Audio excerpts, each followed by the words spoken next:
All right. Good morning, everyone, fellow Earth scientists. This is Mr. Avery, Miss Teven. We're trying to get you ready for the Unit 6 test, which is all on plate tectonics. So please watch this video once, maybe twice, and get ready for the test. Let's first talk about the blocks. So you guys have been playing with my blocks. The first one, let's talk about convergent to convergent. You're going to look for convergent, the arrows coming together, and this makes a crustal uplift. So this is convergent to convergent continent coming together. So it does make folded mountains, right? Because all it does is push up the mountains. So we're talking about a crustal uplift of the mountains.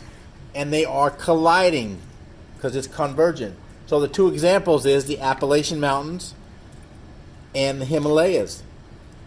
And the only other thing you get is earthquakes. So these are the features of a continent to continent convergent. The next one is ocean to continent. So you're going to look for the ocean and next to some continent, the landmass. And so here we have ocean to ocean continent. We're going to have subduction because one plate is subducting, the ocean plate subducting under the continent plate. So we do get volcano mountains with that. So here over the land you're going to get volcano mountains, not islands but mountains. It will form a trench, right? Because it's coming through, and right here is a trench formed. So these are plates colliding. The two examples, or the one example, is the Andes Mountain down in South America. And this also has earthquakes. So this is ocean to continent, convergent. The last convergent one is ocean to ocean. So here we see nothing but oceans out here, right? And two plates come together.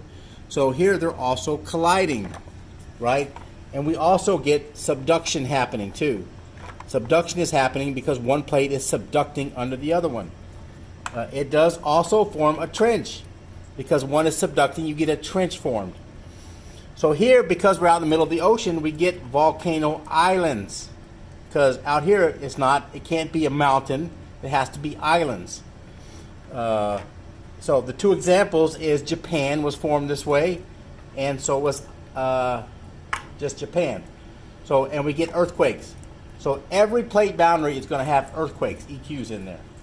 All right, mid-ocean ridge. Mid-ocean ridge. So now the plates are diverging. They're coming apart.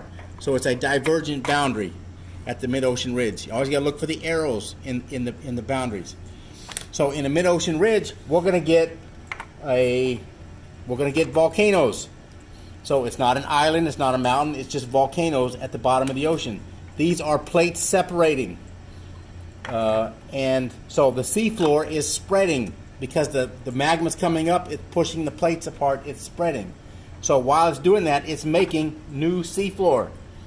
So we've talked about mid-ocean ridge making new seafloor. The examples include the mid-Atlantic ridge and an African Rift Valley. And it's also going to do Rift Valley ridges. This is another feature of it. Rift Valley ridges. And it also makes earthquakes. So there's lots of features in a mid-ocean ridge. The last one is going to be a transform boundary. Transform. So the plates are sliding past each other. And it does not destroy the crust. So we call this a strike-slip fault. They're sliding past each other. So it produces shear stress. And they slide past each other. So what we get is, we get earthquakes, which is common to all the boundaries. And it makes no new crust. And it makes the San Andreas Fault in California is the example for the transform boundary. All right, Miss Teven's going to move over here and talk about layers of the Earth next. Okay, Mr. Avery just finished talking to you about plate movement. Well, what causes plates to move? You and I live here on the crust, the thinnest layer. And this is also called the lithosphere. Now, what makes the lithospheric plates move? Well, in the thickest layer called the mantle, which is composed of the asthenosphere, we have convection currents going on. Under the asthenosphere, we have a liquid layer of iron and nickel called the outer core. And Inside, we also have a layer of iron and nickel, but it's solid. It's very, very hot, but it's solid due to all the pressure on it. Now, how do we know all this? Well, it's because of earthquakes. And we have some very special earthquake waves. We have P waves. P waves are the first waves to go through the body of the earth. They're called body waves. They're the first to arrive at seismic stations, and they're very, very fast. Following the P wave, which stands for primary, we have the S wave, or secondary, and here we have it. The secondary wave is slower, and it arrives after the P wave. Also, the S wave can only go through solid layers, which means it's stopped by the liquid outer core. You can compare the P waves go through all layers. S waves can only go around, it can go through the crust, mantle, cannot go through the outer core because it's liquid. Well, here's an image right here of an epicenter. How could we find the epicenter? We need to do something called triangulation. We have to find readings from at least 3 seismic stations and see where those stations intersect. That will give us the epicenter. Okay, that's the place above which the focus of an earthquake is found. So, S and P waves, you're going to see something like this. Here is ground zero. This is where the earthquake hit. Now, we've already said that the primary waves go very, very quickly. Okay? Secondary waves follow.